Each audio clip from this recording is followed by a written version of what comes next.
পড়ে গেছে, তো এই দিক দিয়ে আপনার মুরগিগুলো অনেক সুস্থ থাকে। তো আপনি যদি লিটার লালন পালন করেন দেখা যাবে কিছু মাঝে মাঝে গ্যাস হয়ে যায়, তো ওই গ্যাস থেকে মুরগির নানারকম রোগবালাই সৃষ্টি হওয়ার সম্ভাবনা থাকে। তবে আপনি যদি ভালোভাবে ফার্ম ম্যানেজমেন্ট করতে থাকেন তাহলে অবশ্যই এগুলো হয় না। তো এই দেখেন আমরা এখন দেখাবো যে মুরগিগুলো বয়স এখন 5 মাসের কাছাকাছি হয়ে গেছে। তো মুরগিগুলো এখন থেকে আমরা প্রতিদিন 5, 7, 8টা করে এখন ডিম পাইতেছি। তো এই দেখেন আসলে টাইগার মুরগির ওগুলোর ডিম মাশাল্লাহ কেমন বড় বড় ডিম। তো এখন পর্যন্ত 2টা পাইছি। তো এখন সকাল 9টা বাজে। তো আরও সারাদিন আছে, হয়তো আরও দিবে। আমরা এখন 7টা 8টা এরকম ডিম পাইতেছি, যেহেতু এদের বয়স এখন 5 মাস হয় নাই। 5, 5.5 মাসে ফুল প্রোডাকশনে চলে আসে 6 মাসে। তো সেই ক্ষেত্রে মোটামুটি আর কি ডিম আমরা পাইতেছি। তো আসলে ওই মাচায় এবং লিটারে লালন পালনের বেশি একটা পার্থক্য না, এই 2-3টা সুবিধা অসুবিধা থাকে।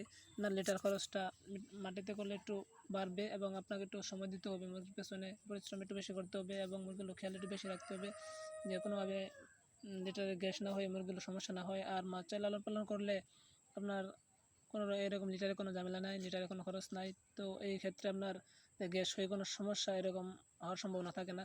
আপনি যদি যে জায়গায় পারলেন না কেন, যদি আপনারা সঠিক মতনে আপনারা ভ্যাকসিনগুলো করে থাকেন, ইনশাল্লাহ আর কোনো সমস্যা হবে না। আমার এখন পর্যন্ত মাচায় ভ্যাকসিন ছাড়া আর অন্য কোনো ওষুধ ব্যবহার করা লাগে নাই, মানে কোনো রোগ বালাই হয় নাই মাশাল্লাহ।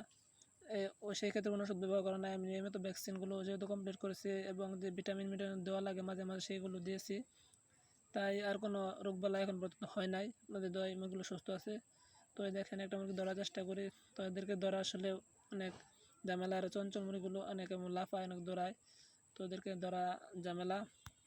তো আপনারা যে কোনো জায়গায় টাইগার মুরগি লালন পালন করতে পারেন, সেটা কোনো সমস্যা নাই, কারণ টাইগার মুরগি রোগ প্রতিরোধ ক্ষমতা অনেক বেশি। তাই আপনারা যে কোনো জায়গার উপর লালন পালন করতে পারেন। সেটা আপনার আর্থিক বিষয়ের উপর নির্ভর করে, আপনি মাচার উপর করবেন কিংবা মাটিতে করবেন। দেখেন মুরগিগুলো কত সুন্দর চঞ্চল দৌড়াদৌড়ি করতেছে, অ্যাক্টিভ আছে মুরগিগুলো। তো আমরা যেহেতু এদের কাছ থেকে কিছু ডিম পাইতেছি, তো সেই ক্ষেত্রে আমরা যেহেতু এগুলো বীজ ডিম এদের কাছ থেকে পাইতেছি, তো আমরা এখন থেকে এগুলো বীজ ডিমগুলো আমরা বিক্রি করে দেব। তো আপনাদের একটা কথা বলে রাখি, আমাদের যে বীজ ডিমগুলো আমরা পাইতেছি এখন, তো আমরা বেশ কিছু ডিম আমাদের আপুর কাছে বিক্রি করে দিয়েছি।